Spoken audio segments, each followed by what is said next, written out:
By 1540, something far worse than rotting fish permeated Hampton Court Palace. It was the smell of King Henry VIII decomposing alive. What courtiers discovered in the royal bedchamber exposed a horrifying truth no one dared speak aloud. And this stench would destroy far more than just his marriages. Picture entering a palace room and having to stop yourself from gagging. That was the daily reality for anyone approaching Henry VIII by 1540. Courtiers developed an unspoken technique, breathing through their mouths the instant the king drew near. Foreign ambassadors sent dispatches about audiences where the air itself felt thick with corruption. This wasn't the subtle must of an old building or the expected scent of unwashed bodies in the 16th century. This was something far more sinister, the smell of rotting flesh, of infection consuming living tissue, of wounds that wept continuously without healing. It clung to the tapestries in the great halls. It soaked into the silk cushions of the throne. It lingered in corridors long after the king had passed. Servants whispered about the impossibility of removing the odor after royal visits. Even burning costly incense and opening every window couldn't erase the trace of decay. The most powerful man in England carried the stench of death itself, and everyone at court knew it, yet no one dared speak it. The progression of the smell narrated Henry's decline better than any physician's report. In his youth, Henry had been the embodiment of Renaissance kingship, an athletic giant who hunted for hours, jousted with confidence, and dazzled Europe with his vigor. By his late 40s, that image had become a cruel mockery. His legs, once strong enough to grip a warhorse all day, had become columns of infected tissue wrapped in elaborate bandages. The ulcers began small, perhaps dismissed as minor injuries. But they never healed. Instead, they opened wider, burrowed deeper, and multiplied. Each wound became a source of continuous discharge, pus mixed with blood, that soaked through layers of expensive fabric.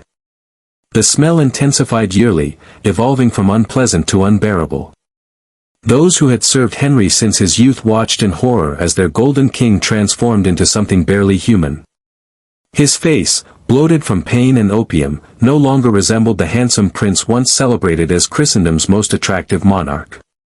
The palace itself became a monument to concealing this grotesque reality. Entire wings of Hampton Court were renovated for better ventilation specifically to handle the king's presence. Staff were assigned the miserable task of constantly refreshing rooms with herbs, flowers, and burning aromatics before and after royal occupation. Yet, despite these efforts, the truth seeped through every defense. Visitors noticed it immediately, that underlying current of something wrong, something rotten beneath all the perfume. Some claimed they could identify the king's frequented rooms just by following their noses. Ladies of the court carried pomanders filled with cloves and amber, ostensibly as fashion, but really as desperate shields against the royal stench. Young courtiers learning palace life received unofficial instruction in enduring proximity to the king without showing discomfort. The punishment for displaying disgust could mean permanent exile, or worse. But what happened when that rotting flesh entered the most intimate space of all, the royal bedchamber, would reveal a darker truth about how physical decay destroys more than just the body. The medical reality behind Henry's condition reads like a horror story in clinical terms. Modern physicians examining historical accounts diagnose osteomyelitis, chronic bone infection. This wasn't a surface wound. The infection had burrowed deep into the bone marrow, creating bacterial pockets in the warm, oxygen-poor environment inside his legs. Once established, this infection becomes nearly impossible to cure even with modern antibiotics. In the 16th century, it was a slow-motion death sentence. Here's how it worked: bacteria colonized the bone, causing inflammation that restricted blood flow.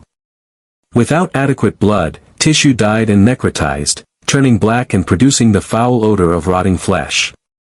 The body, fighting the infection, created pus, a mix of dead white blood cells, bacteria, and liquefied tissue.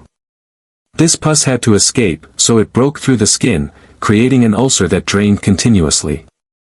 The worst part? Closing these wounds trapped the infection inside, where it festered until bursting open again, often larger than before.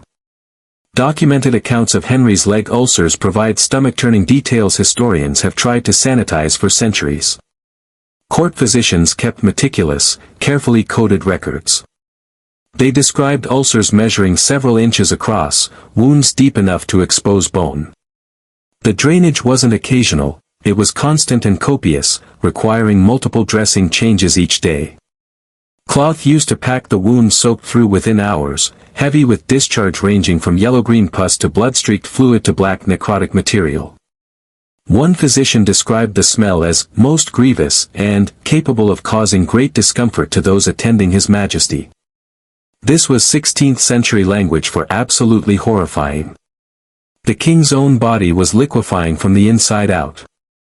Dead tissue expelled through these openings, mixed with bacterial waste and the body's failed healing attempts. And Henry lived with this every single day, the constant wetness, the burning pain, the inescapable awareness that his body was betraying him in the most humiliating way. Pain management in Tudor England only worsened the situation. Physicians prescribed opium, and Henry consumed it in increasing quantities. These drugs offered temporary relief but came with devastating side effects. Opium clouded his judgment, making his volatile temperament more unpredictable. It caused constipation, adding discomfort and bloating. It disrupted his sleep, leading to exhaustion his body couldn't afford while fighting infection. Most crucially, the combination of constant pain, heavy opiate use, and systemic infection destroyed Henry's sexual function. The infection likely triggered inflammatory responses affecting blood flow. Pain from his legs intensified with any exertion, including sexual activity. The psychological impact of living with constant pain and decay cannot be overstated. Yet, Henry's pride would never let him admit the problem originated in his own failing flesh. Instead, he projected his physical inadequacy onto the women in his life, creating elaborate fictions to explain what his rotting legs had stolen. The extraordinary measures to mask Henry's condition reveal the desperation. The king's wardrobe accounts show massive spending on stockings, not for fashion, but for function. These were specialized garments designed to be absorbent and concealing. Multiple pairs were destroyed daily because discharge seeped through and stained them beyond recovery. The royal household employed dedicated staff whose sole responsibility was managing the king's leg dressings and ensuring he appeared pristine in public. These unfortunate servants worked in shifts, dealing with the most intimate aspects of Henry's decay. They unwrapped soiled bandages, cleaned infected wounds, packed them with cloth soaked in useless medicinal preparations, and wrapped everything again in a procedure taking hours. Used bandages were burned immediately, to prevent infection spread and to eliminate evidence. Imagine the psychological toll on these servants, forced into absolute discretion, knowing that speaking openly could cost them their lives. The palace implemented architectural changes to accommodate Henry's state. Rooms where the king spent time received enhanced ventilation, large openings with decorative screens for better airflow. Enormous quantities of aromatic herbs were burned constantly, rosemary, lavender, sage, and imports like frankincense. Household accounts show staggering sums spent on perfumes and scented oils used to anoint curtains, furnishings, and walls. Special protocols governed court appearances. Staff prepared rooms hours in advance, filling them with pleasant scents and ensuring maximum airflow. The king wore elaborate garments, layers of perfumed fabric acting as a buffer between his infected body and the outside world. Attendants carrying censers of burning incense preceded and followed him, creating a mobile aromatic cloud. Despite all this, contemporary accounts confirm success was limited. The infection was too pervasive, the smell too powerful. No matter the money or effort, the smell persisted. The psychological impact of these concealment efforts extended beyond the king. The entire court existed in collective denial, participating in an elaborate charade. This created a bizarre atmosphere where reality and fiction blurred. Courtiers stood in rooms thick with the smell of rotting flesh and incense, discussing state matters as if nothing was unusual. Foreign visitors, not yet indoctrinated into this denial, struggled to maintain composure, their expressions betraying shock the English court ignored. Young nobles learned quickly that survival meant showing no reaction. Older courtiers perfected selective blindness, training themselves not to register what their senses reported. This masked illusion became part of Tudor court life, a shared understanding that certain truths were too dangerous to acknowledge, even through expression.